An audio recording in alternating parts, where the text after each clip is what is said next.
Hey, it's Rob and welcome to Axel's Garage. I'm giving you a quick update on Steven's Avalanche, which he hasn't named yet. We're pretty upset with that. Anyway, we got the engine back in, got it started up, seems to be running fine.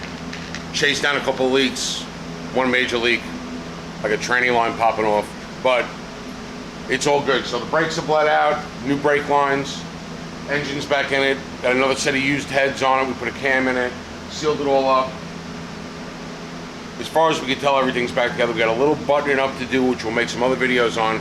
Just want to give you the quick update. We're looking to wrap it all up here today and get it home at least, so that we can do some work during the week on it at home. But that's our quick update on the Avalanche project. More videos to come. Thanks for watching.